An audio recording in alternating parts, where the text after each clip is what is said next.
guys, how are you? I hope you're all doing very well. This afternoon I'm going to be doing a review of a war film from the UK, English language, released in the year 2014, directed by Paul Caddis, and this film is called Kajaki. So Kajaki is based on a true story of the Kajaki Damn incident in 2006 Afghanistan.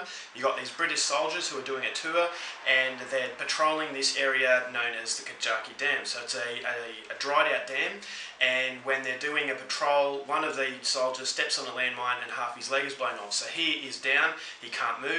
The rest of the soldiers are trying to comfort him and they're trying to get some help, but before too long another soldier steps on a landmine, and this is where they realise that the whole dam is littered with landmines and they can't see where they are. So they're stuck in the middle of this dam, they don't know what to do, so they have to basically come to terms with the situation. They've got to tend to the wounded and they've also got to prevent themselves from being the next victim. So it all goes from bad to worse, and what happens at the end is something you're going to have to find out for yourself, because that's as far as I'm going with my synopsis. Now my thoughts on Kajaki.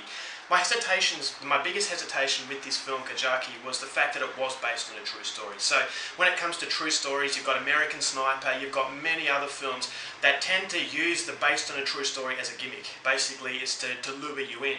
And when you actually watch the movie, you feel to yourself it's not so much a real documentation as it is an entertaining movie. And so with American Sniper, I felt that yes, he was heroic, this sniper, and what he did, but you felt that ultimately he wanted to be a movie, ultimately he wanted to be an entertaining movie. So you think that maybe a few creative liberties were taken, and it doesn't actually feel like a documentation. It actually feels like a movie that is using the based on true story to lure the audiences in. So it does happen a lot with films all over the world, is that they use that sort of based on a true story a lot. And that's what I thought Kajaki was going to do, that it was going to take a real life situation and it was going to elevate it to the status of being patriotic, of being inspirational, that, you know, up against all these odds and they come out the winner and it's all, you know, well and good.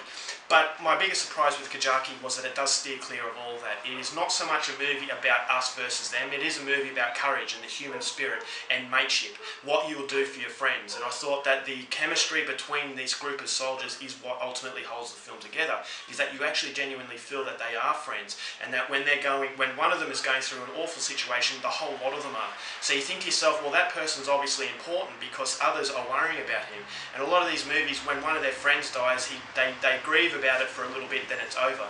But in this movie, it actually felt like they were very close-knit, so you actually felt like they were part of a family, and that these brave soldiers were putting their lives on the line, and that they were willing to look out for each other. So you've got that very sort of family dynamic amongst these soldiers, which makes the scenes of carnage even greater and much more of a high impact, as opposed to the soldiers that would be just cannon fodder, which a lot of movies do. So I thought this is a true documentation of a true story, and it was staying very respectful to the source, in that it felt like it wasn't trying to entertain the audience for the sake of making a movie. It felt like it was trying to open the viewer's mind and open their eyes to this situation, and you get a newfound appreciation for what courage is all about. And I thought that this movie, it really understood what courage was. So you've got these soldiers that are putting themselves in harm's way for their friends, but because the chemistry is there, you can actually believe the situation. You can believe the actions that these people are taking, because the movie gives you time to really connect to the atmosphere that amongst these soldiers. So this is an incredibly harrowing film. I mean, the gore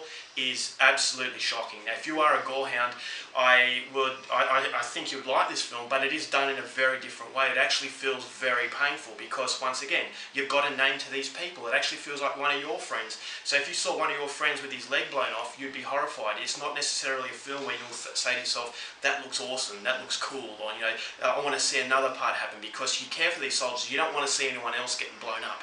And that's ultimately what creates a terrifying, you know, atmosphere in this film, is that because the movie allows you to connect and it allows you to feel like these are your friends, you want everyone to get out of there in one piece. And I just thought the tension in the film was second to none. It had me on the edge of my seat.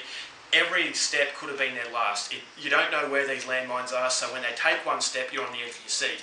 And something so simple as walking has become so suspenseful, and I thought that the tension just creeps up on you and it just doesn't let go from start to finish. I thought that, wow, this movie really does understand what suspense is all about. You know, the anticipation of the unknown, and, you know, is this next step going to be their last? No, it's not. Is the next step going to be the last? No, it's not. Then all of a sudden, you know, something happens and you just think to yourself that, yes, I am getting entertained by a very suspenseful film, but at the same time, as I said, it is a real-life documentation, so you feel that you don't want these people to be blown up, and that's ultimately the best part of Kajaki. And also that it does steer clear of all war politics. It's not even a case of us versus the Taliban.